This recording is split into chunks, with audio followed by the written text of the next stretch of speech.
Hi everyone, and welcome to today's presentation on creating a future flexible workforce with Georgia State University.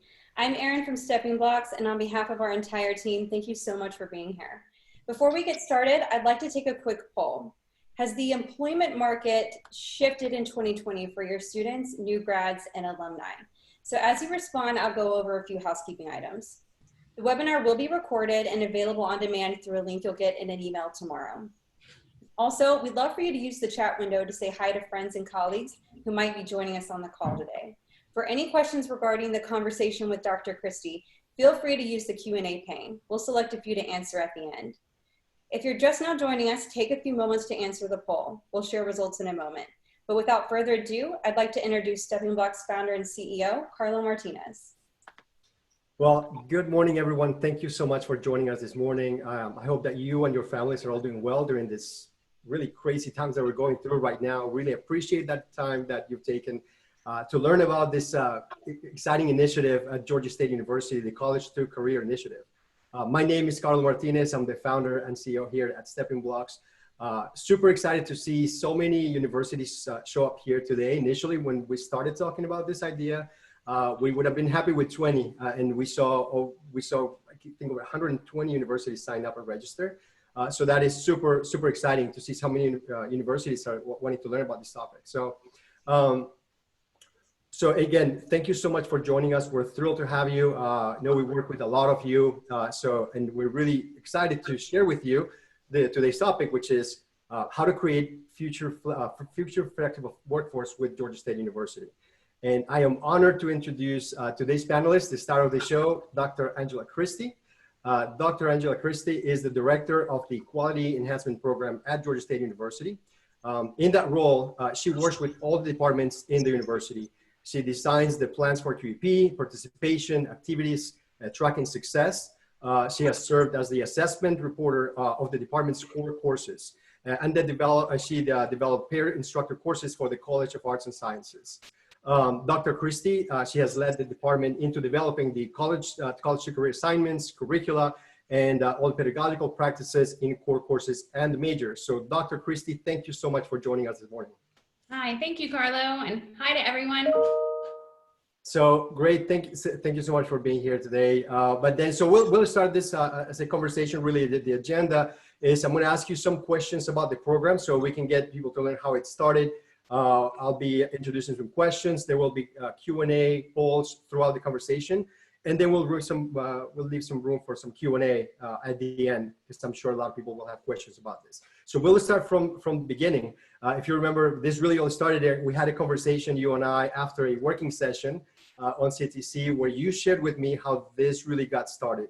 And me as a startup entrepreneur related to how much it felt like a startup within Georgia State. So if you can share with us, one, why was this initiative started and what challenge did you face on implementing this across in the entire university? Sure, Carlo. So before the Quality Enhancement Plan, which is tied to Georgia State University's accreditation, College to Career was an initiative that was alive and thriving. It was managed by the Office of Student Success and Student Engagement, as well as University Career Services. And when it became part of our university's QEP, they searched for a director of that QEP to launch it out university-wide. My interest in the position actually came from my work with the Department of English, where I was at the same time trying to bring our faculty and our curriculum up to speed, trying to make sure that our students were workforce ready. And as Carlo and I were talking about this, I shared with him some of the resistance that I was getting from a lot of my colleagues that I work with every day.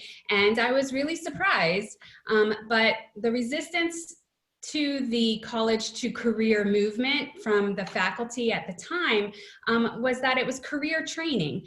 And the faculty would say, isn't that what career services is for? I'm not a career trainer. I teach 19th century fiction. Why would I spend a portion of my time learning how to teach students to be career ready when they can go to an office on campus and get all of that done there? And the problem is what we know from the data is that most of our students weren't visiting career services until their final year, or maybe even their final semester. And so what could career services do for them at that point in time? The other thing that was helping the resistance along was that I was butting up against two things that I know to be true about faculty.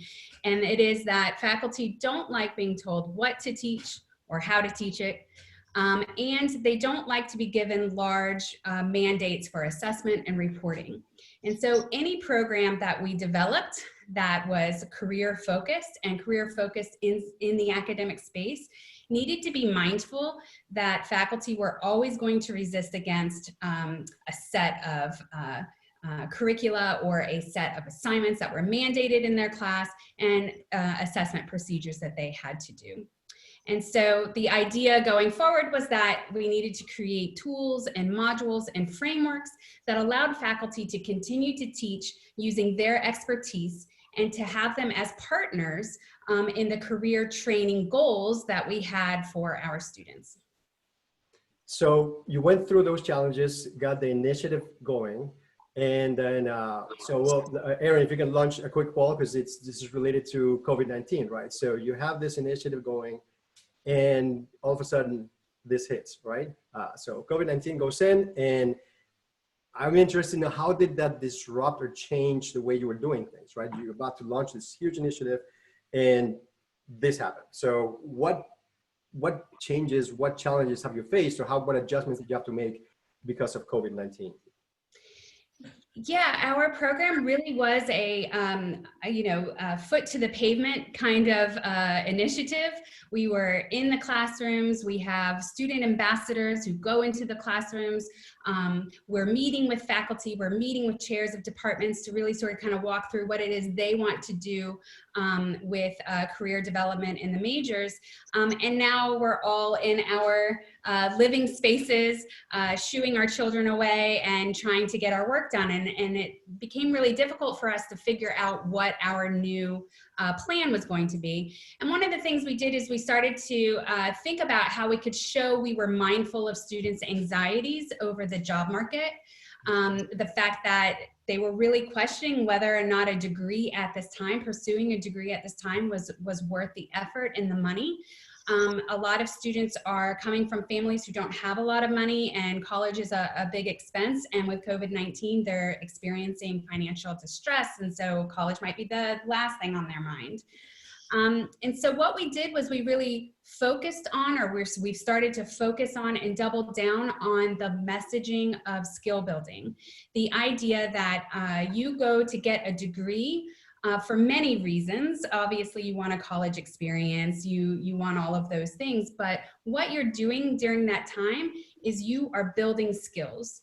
And Georgia State University wants to be the type of place that students can come and major in anything and have access to the skill building that makes them workforce ready. And so we really did pivot to make sure that our services were online, our programs could be moved online, and our modules could be digital and easily added into online course material. And at the same time, we really did start to change our messaging to say, we hear your anxieties. We're here to tell you that a college degree makes you ready for any job, not just the job, not the job you thought you were going to have or the job you thought this major would help you get, but any job that interests you. We can help you translate those skills so you could be competitive in applying for that. So that's a good transition to my next question, which is, it's a known fact that most people end up working in something that's not related to traditionally what they go to school for, right? I mean, I, for one, I went Georgia State alum, studied finance. My first job after I graduated was not in finance. I sold perfume, and I sold alarms, and I did all these different jobs. Eventually ended up in some finance job, but I'm right now running a tech company. One of my favorite stories about this is about our chief technology officer, Levi. I think, a lot of you guys know him and know that his dad was a chicken farmer, so he went out and got a poultry science major at Georgia, and somehow shifted his career into data science analytics, and now runs the technology for Stepping Blocks, right? So that's a reality. People switch majors and they end up in different pathways. So how is this program? How are you preparing your students with skills that may not be explicit to the curriculum in a major, but can prepare them to expand opportunities in the workforce? Yeah, future flexibility is our most important message right now. And for those of you who come out of the career space, future flexibility is something you guys have been talking about for many, many, many, many years. This isn't new, but it is a little new when it comes to talking to instructors and faculty about it. Because most faculty went to school and got 3 degrees in the same subject area and became a faculty member. They haven't had other jobs. They don't know what their majors could do. They give them the information. They do a great job of preparing them with skills, but they're not workforce centered. They don't think about the types of jobs that are available for the students who are sitting in front of them. And so one of the things that we wanted to do is we wanted to show students that they were future flexible by focusing on skills. And the only way we could get the students to focus on skills is if we also had faculty helping them focus on those skills. So we created the CTC Skills Builder, which Erin has up here on our screen right now. And this Skills Builder sits in our learning management system. And faculty open it, and no matter what they're doing in class, whether it's a long project, in-class daily project, or a discussion that they're having right at that moment, they can fill out this graph, and then they get options for it to be a graph that they can print out, a graph that they can put on their digital assignment, an embed link. They get lots of options for that. But what it does is it says, you are doing this thing right now. And here are the skills that you are practicing. And those skills are related to these competencies, and we use the NACE competencies. And so they're related to these specific competencies. And then we've also have a place there that allows faculty to add a specific skill, something like citizenship or a specific digital tool that they're using. These things then can be collected by students, collected digitally in their learning management system by students, so that they have a record semester by semester of what skills they've developed. But beyond that, not just the skills they've developed, but what particular assignments and activities they engaged in order to develop those skills.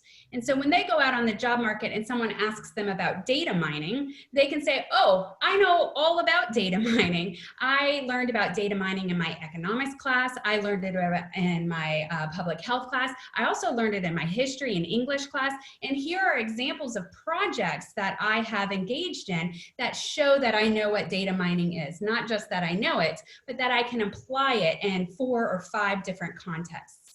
And that makes our students, we think, much more valuable on the job market. It makes them much more articulate, but it also makes them much more well-rounded.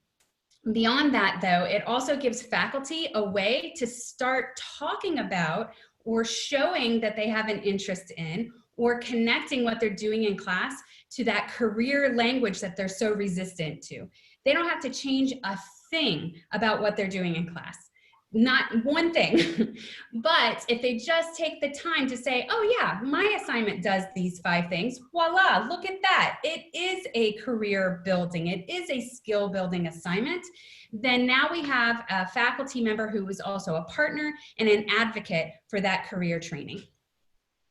So, and then on that, we're going to jump into one of my favorite topics as you somehow are collecting this information. And so my next question is more geared towards the data, right? So, which is one of the reasons we started this partnership, right? At Stepping Blocks, we eat, we drink, we breathe data. I know we have some of our tech team in the panel, they're nodding their heads. That's what we do every day. We're super passionate about it. It's the reason why I started Stepping Blocks, to help students make intelligent decisions about their careers with data, right? And so now you're mentioning all these skills that not necessarily related to specific curriculum, and you're using these tools that are backed with data. How is that data and the data analytics strategy being applied in the CTC program? It's a great question. I see, we're all data nerds, and I did not start off as a data nerd. I'm a research nerd, and obviously that's data. But when I moved over to this administrative space, it was data this and data that. I was having nightmares about data all the time. And it wasn't until I started playing around with these tools that I saw that this was one of the very ways to get faculty on board, not only to inform our students, but also to get them on board. We have over 50,000 students on 6 campuses, 7 campuses, including our online students. In the QEP office, it is very small, so small, in fact, there are 2 of us.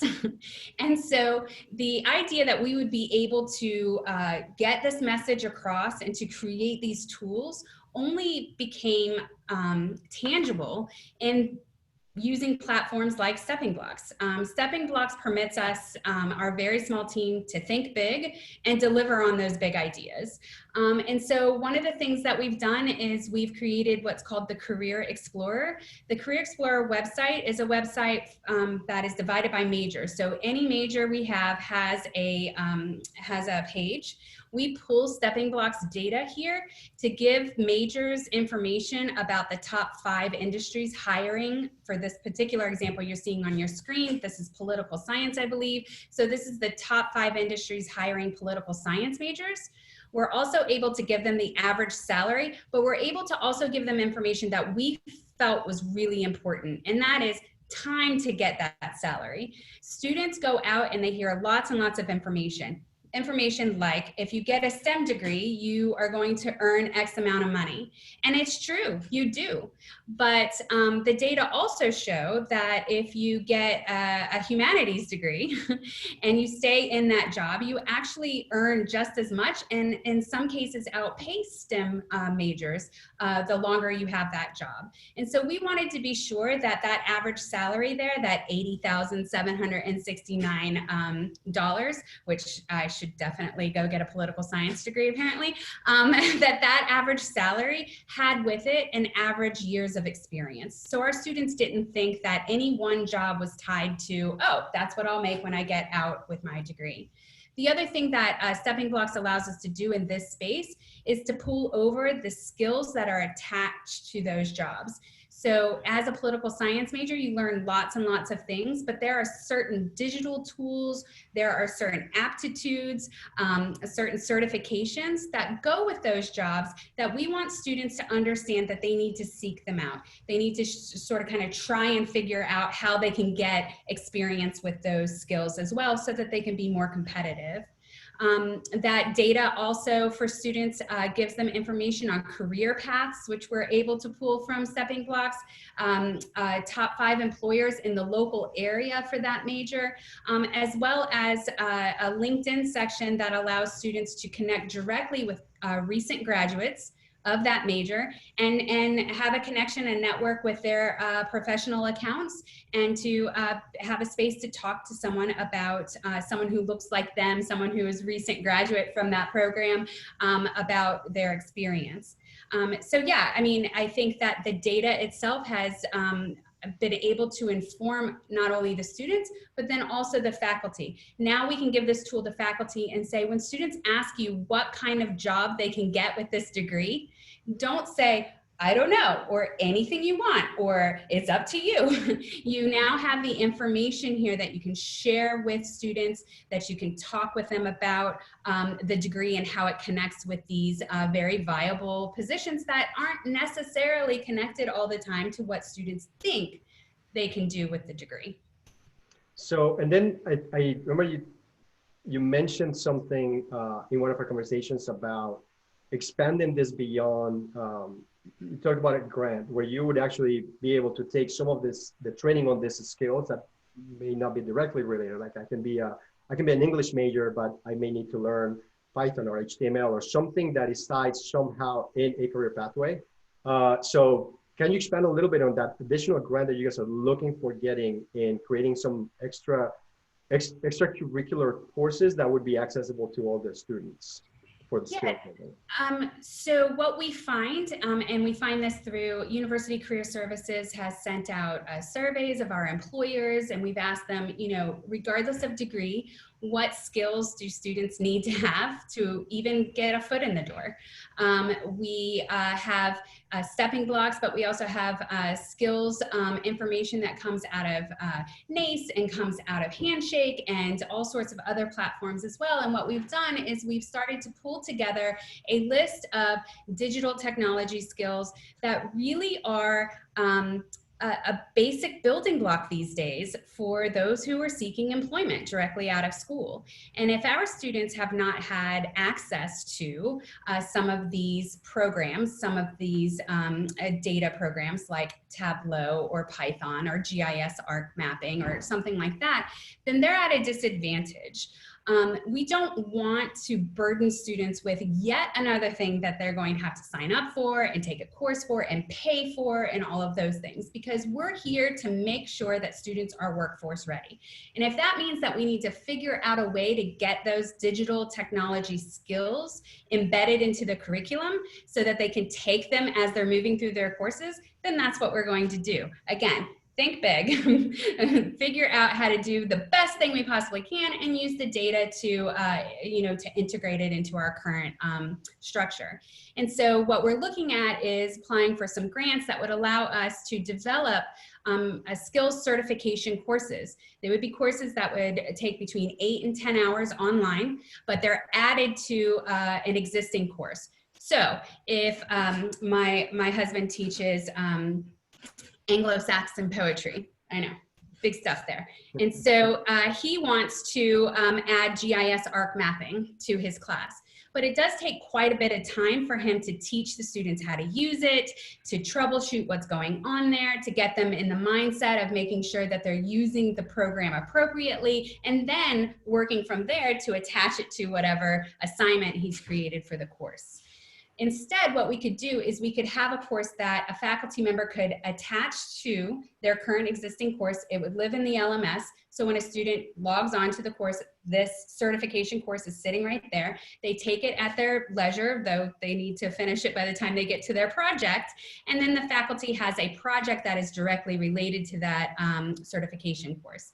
The student at the end of taking the Anglo-Saxon poetry course has learned all sorts of things that are very, very valuable, and also has a certification in GIS ARC mapping and a project that is connected to it, that has been academically reviewed by the professor and is connected there, so that when they go out on the job market and someone says, do you know how to do any immersive storytelling? Do you know how to do any digital mapping? They can say, yes, I have a certification, an academic certification in GIS ARC mapping, and here is a project that shows you how well I can use it. So at the end of it, this is all affecting curriculum, right? And what's being taught in the classrooms, and faculty has access to all of that. And I think one of the biggest, to me, what really struck me on this is that traditionally universities don't have a 4-year career development curriculum. So Aaron, launched a quick poll on that, on how many universities are currently, how many of the ones at least here have currently an initiative that's looking to build one, or currently have a 4-year curriculum development, 4-year career development curriculum. So my question would be, that is a big shift from the status quo. I haven't seen that. What led to having that much impact in the entire university for all the curriculum? And what were some of the challenges that you had going through actually making that large implementation? So a faculty perspective is very hard to change. They really do feel like career prep happens in a specific office, and that those experts there are trained to help students go and be workforce ready by the time they graduate. By making these small faculty-led adjustments, we're able to bring the very important work of the Career Center, also the very important work that happens in the co-curricular space. We're able to bring that work into the classroom. And in our mind, that was the best way to meet students where they were, to provide the framework so that these things could be easily integrated into the current course structure, so that students encountered them almost organically. So it felt as though they were meant to be there. Not only that, but then we were able to extend the reach of co-curricular programs. We were able to extend the reach of university career services because we now had faculty advocates, faculty who were embedding this information into their course curriculum and who were saying, this is important, and I'm going to make sure that my students have access to it. When faculty ask what kind of jobs their students can get, they oftentimes have no idea. They are surprised to find, for example, that political science majors are hired by Delta in greater numbers than our hospitality majors. Who knew? We found that out through stepping blocks. But once we found that out, we were able to have conversations with the political science faculty and say, okay, but why is that? Why would your students be attractive to a company like Delta? What could we do to maybe highlight those skills and really sort of kind of double down on them in the way that you teach the course? And perhaps maybe we could start reaching out to something like Delta and say, hey, I see you've hired a lot of our majors. You know, is there some way that we could partner? Maybe you could send someone here to talk to our students, or we could have our students connect with a group of your, you know, headhunters or something like that, so that we could create a more seamless transition for them. These are all things that can happen in a curricular space with the aid of faculty and with the backing of their chairs and with the sort of kind of blessing of the dean. And so once we're able to do that and it becomes the culture of our university, then career prep is just something GSU does. It's not something that you could get. It's not something you should get. It's not something you might be able to find here and there. It's just what we do. So, and then that's talking about the curriculum, right? That in the academic side, embedding that, but then also, you mentioned career services plays a big role in all of this, right? I mean, that's your counselors, the center, whatever content they provide that the students can immediately use. So through career services, what are some of the key elements, the key tools that are available to students through career services, or things that are empowering the career counselors to get on board with this initiative? So students are introduced to career services in their very first semester and their orientation courses. In fact, we have a set of modules that go into that orientation course that not only introduce the NACE competencies and the associated skills, but also to have students reflect on what their role is in highlighting those skills and developing those skills and creating their portfolio. Those modules also include modules that were created by the Director of Career Services, Catherine Niner, and her team. These modules introduce students to optimal resume and have them writing their first resume in their first semester. What do they put on those resumes? It's not, you know, it's not the best stuff, obviously, but they do get the practice of how to set up that resume. And now they have a document that can be live and that they can continually add to. The modules from Career Services in that orientation space also include a Career Explorer assignment, which has them thinking about the different types of careers and then seeking out the co-curricular things that they could do in the university and outside the university, their volunteer work and their employment, so that they can start chronicling that on their resumes. Career Services also trains all of our student ambassadors. Student ambassadors go to their undergraduate students, they go to orientation courses, and they speak to students one-on-one about the value of digital portfolio. We use Portfolium, and so they talk a lot about that. But we've also worked during COVID to turn all of those modules digital. So now our conversations with those student ambassadors are videotaped, and they are sent to students in that digital space. So they're still getting access to a student perspective on why digital portfolios are important. There is the career closet and the photo booth in career services that allows students to go and take a professional headshot, which is linked to the connection curriculum that students will find in their composition courses that require students to set up their digital portfolio to go get a professional headshot and to really start thinking about the bio story that they're including there.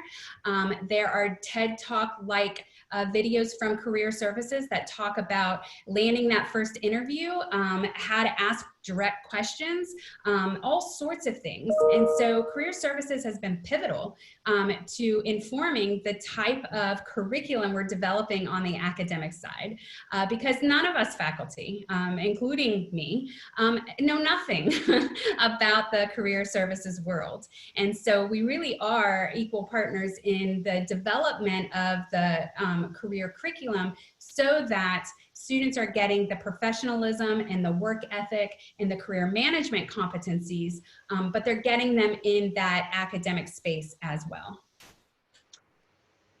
Thank you for sharing that. So that was my final question. We're going to move into some of the Q&A, but reasons I love this is really all about success after graduation. Really going beyond just the theory of what you learn at school, but putting it in actual practice and setting up realistic expectations and really achievable goals and putting a strategy behind that. So I would really wish this was around when I was at Georgia State. But so now we're going to move into a Q&A. Erin, I know we have some questions in there. And then Erin, before we go into Q&A, you want to share some of the results and then move into the Q&A? Sure, we'll start with the first poll. Has the employment market shifted in 2020 for your students, new grads, and alumni? So 88% of you said yes, that it has. So we'll take a look at the COVID-19 disruption. So how much of your day-to-day normal operations have been disrupted by COVID-19? 55% of you said 50% or more of your day-to-day has been disrupted. And so the last poll that we'll share, this will be for the 4-year curriculum. Have you planned or are planning a 4-year curriculum on career development? It looks like there's a bit of a mix. 37% said no, but 23% said yes. So that's pretty interesting. So we'll move into the Q&A. We do have some questions for Dr. Christie. So one question is, how and by who put this outline together that was shared with faculty for additional input? So the QEP, I'm assuming this person means the QEP broadly, the outline for how the university would move forward. So there was both a development committee and an implementation committee at the university level, which had representatives from all of our campuses, representatives from the faculty, as well as representatives from the administration, who pulled together what we know of as the College to Career QEP. In addition to the document itself and the plans that were shared with our accrediting body, that was posted to all faculty, and a couple town halls were held, digital town halls and in-person town halls, to get feedback about the QEP. In addition to the live feedback from the QEP, there were listening sessions where faculty could be part of the development process for the QEP. And it took quite a bit of time, but by the time that all ended, we shifted, or that committee, I wasn't part of it yet, but that committee shifted the perspective, the goals, and sort of kind of the student learning outcome goals of it based on what faculty had provided as input there. Then the other part of it is that our initiatives, everything that we move forward with, is done through a committee, which again has faculty representation as well as administration on that committee. And we have faculty fellows. We award faculty fellows every year. We have between 15 and 18 faculty fellows a year, and they inform the type of curriculum we develop, how that curriculum is delivered to students. They pilot some of it in small bits to their own courses or to some of their departmental courses before we roll it out on a larger scale. So we have constant faculty input and constant faculty sort of kind of advisory board that gets us going in the right direction. Okay, another question. This might be to both of you. Dr. Christie, I'll start with you, and then Carlo, if you want to chime in. Is the alumni outcomes data shown for GSU and CTC national data or specific to GSU? So on our Career Explorer website, that data is specific to GSU. So we worked with Stepping Blocks. They have all been great in helping us create a dashboard that allows us to focus on GSU specific data that we need for the Career Explorer website. There's lots and lots of other data, and we are not even touching, getting through the surface of what Stepping Blocks could offer us. But, again, if we're going to market this to students, we can't really overwhelm them with all of the data. So what we've done is we have said we want data on who's hiring. We want data on possible other jobs that people with this degree could get, the percentages of how likely it is to get that job with this degree. We want data on local employers, and we want data on associated skills. And then we also want some fun data. Stepping Blocks provides us for our webpage set of wow facts that is just some interesting things about that particular degree. And so that's all GSU specific. But Stepping Blocks, obviously, Carlo can go a bit more into this, but the national data is available to students through Stepping Blocks. They have a student log on. Our university provides a student log on for Stepping Blocks. And so even when they're in the Career Explorer looking at GSU specific data, there are many opportunities for them and prompts to say, you want to see how this stacks up against the national data, or you want to see how this data compares to data from other universities and stuff like that. Then they can click and it takes them to a Stepping Blocks page with the national data in it. Okay, Carlo, did you have anything to add to the question on outcomes, national versus GSU specific? Sure. Yeah. So we use workforce analytics data from over 110 million people in the entire U.S. and we segment specific universities and really hone into enriching the data specifically for each university that we work with. But we also benchmark that to our national data. So, for example, our employers, we don't just look at employment at Georgia State, but we benchmark it to employment from that company, how Georgia State compares to everybody else. And thanks to a grant with the National Science Foundation, we're now doing a skills mining and are working on a platform that does national workforce analytics. So now we can incorporate the ad hoc projects with individual universities, whether it's a search match exercise or whether it's looking at a specific segment of the workforce. And that's where we can all get creative as we can have access to so much data, we enrich it, and we can come up with, with the ideas with our universities on what's next, right? So, but we do have both. We can segment it specifically the university or any segment within the workforce population in the U.S. Okay, Dr. Christie, another question for you. Can this initiative help with enrollment and retention? I do think that it can. The Office of Student Success does a really great job at Georgia State University.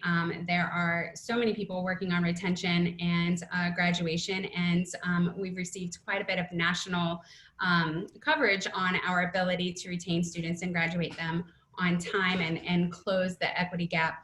And so I would definitely refer to those experts, certainly Dr. Rennick, who heads up student success, knows all the data around retention and how well he and his crew have done to promote GSU and GSU students. I do think, though, that if students are in classes where the coursework that they are doing is obviously relevant to being workforce ready, and that they are given a message from the moment they step on campus till the moment they leave campus that Georgia State is invested in their success, their career success after graduation, then you will see more students who look at the courses that they're taking and say, I'm not just taking this course because it fulfills a requirement. I'm not just taking this course because I have to, or because it was the only one that didn't start at 8 in the morning. I'm taking this course and I'm also gaining skills. And no matter what course I take here, I'm able to take away from it a set of skills that will help me when I go out on the workforce. And so I think that the culture of the school certainly, hopefully, translate to better retention for students. Okay, another question for you, Dr. Christie. How have students reacted to this new approach? So, you know, it's really interesting to talk to students face to face about what it is that they think college should do for them. You know, as a faculty member, we are often on the side of, we don't do anything for you. You are supposed to be doing the doing, and we're just providing the opportunity.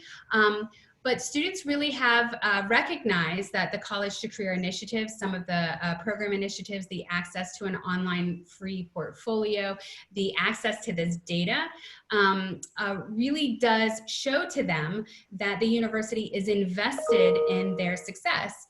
I run workshops, and they have all been now, because of COVID, they've been online, but I run workshops in senior seminar classes where we take job ads from all over the place, from all over those industries.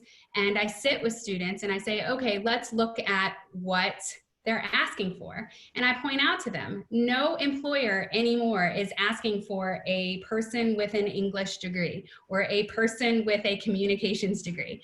They might say that those degrees are preferred, but what they often say is, or other relevant degree. And what we want students to say is that we want them to read that and say, that's me, I'm other relevant degree. And then to start to do the work on how to translate all their skills to make them relevant.